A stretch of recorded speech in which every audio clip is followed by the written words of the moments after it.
Welcome to another segment of Priest-Rabbi Dialogue, a joint venture of the Archdiocese of Los Angeles and the Board of Rabbis of Southern California.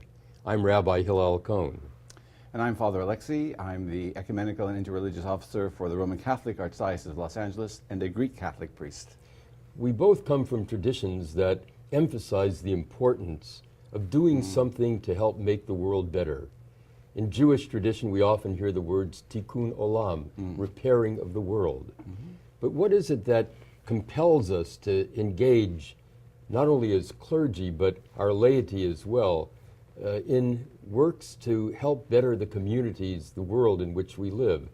Certainly some of those things come from our tradition, our scriptural traditions, as well as the ongoing traditions of our people.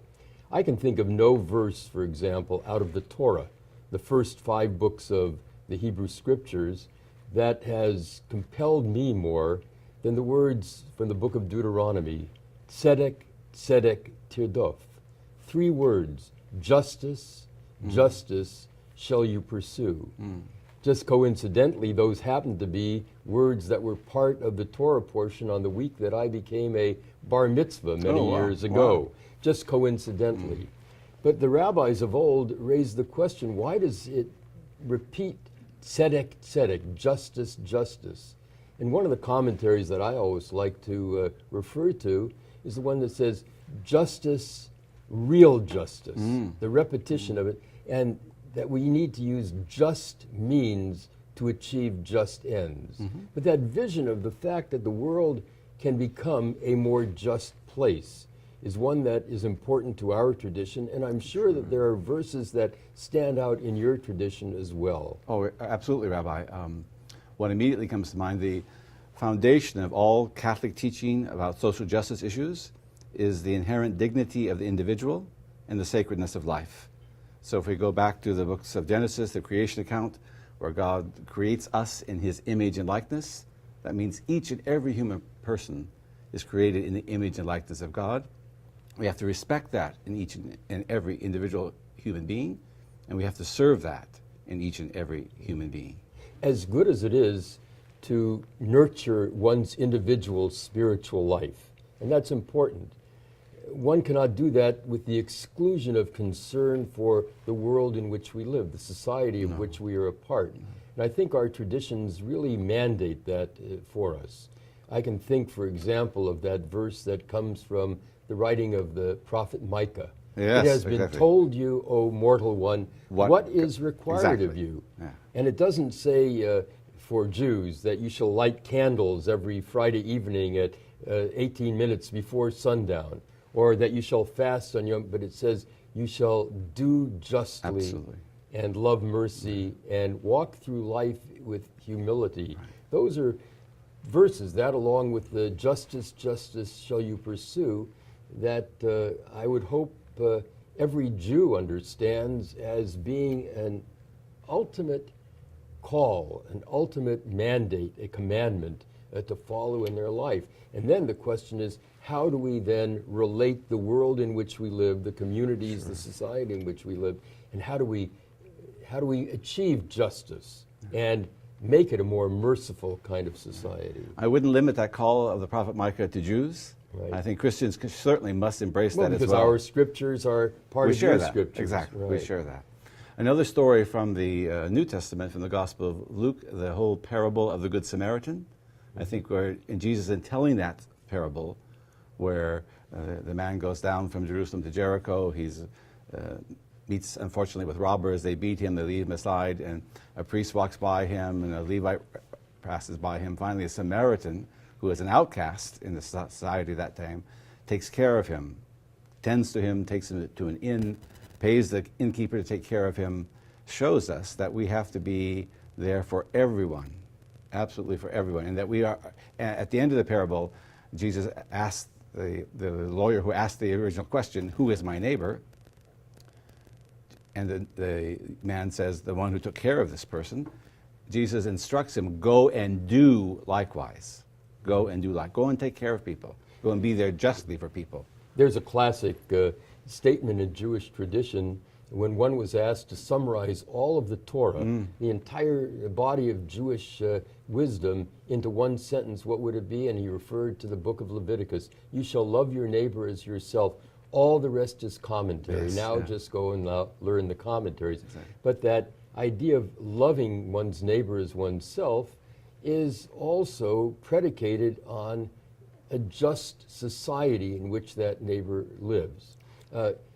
You know that in Jewish tradition we have an interesting idea that for a service, a religious service to be held, there has to be a quorum called a minyan. Right, right. At least the basis of a community. So that you don't simply think in terms of your own needs, but you think in terms of the needs of your fellow human being. And as we look at the world today, from a religious perspective, be it Catholic or Jewish, we have to identify where are those places where injustice still prevails. Absolutely. And what's our responsibility to make this world more just. It's not an easy sort of a thing to do. No, absolutely not. And there has been some great partnerships between the Jewish community and the Exactly. Catholic community on many of these issues. We may disagree on some of those issues, but on most of them we agree. I think we have the same image, don't we? Correct, Of correct. what is a just, a fair, and equitable society all about. Absolutely. I mean, we're looking at certainly at immigration issues together now. We're looking at, in the past we've looked at just wages.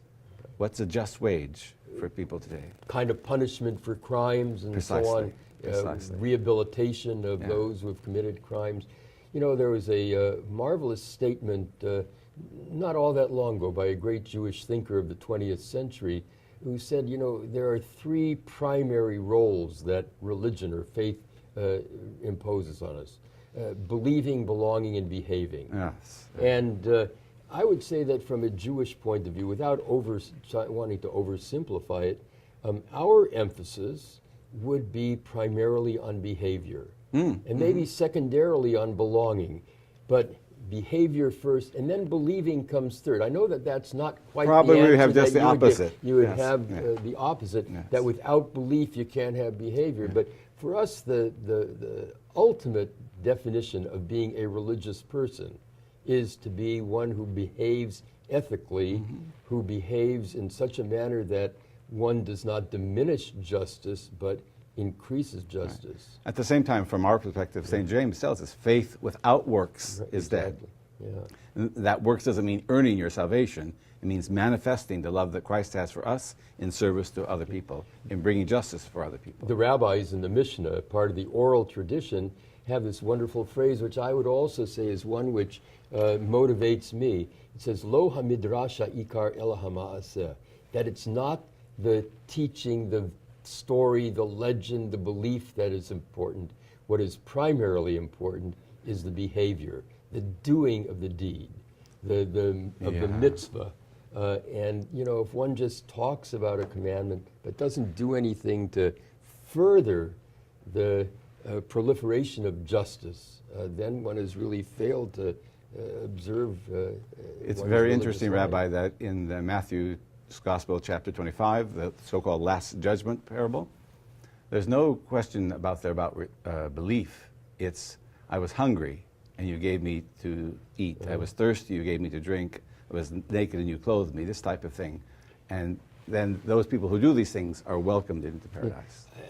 Don't we find today that there are people who maybe are critical of the religious communities because they're involved too much in social action, and who simply say that we ought to be concerned with individual cultivation of spirituality? Do you find that There are to be- certainly people out there who maintain that, but that is not descriptive of what we're supposed to be. And I cannot see myself as a Jew being in this world without taking responsibility for making the society Nor more I as a just. Christian. Right. Nor I as a Christian. And we would hope that those who are listening to this program today will talk among themselves about what ways can we cultivate justice in our world, in our community, in our neighborhood, because that's the ultimate test of what our religion is all about. And how we might do that together as Jews Exactly. and Christians.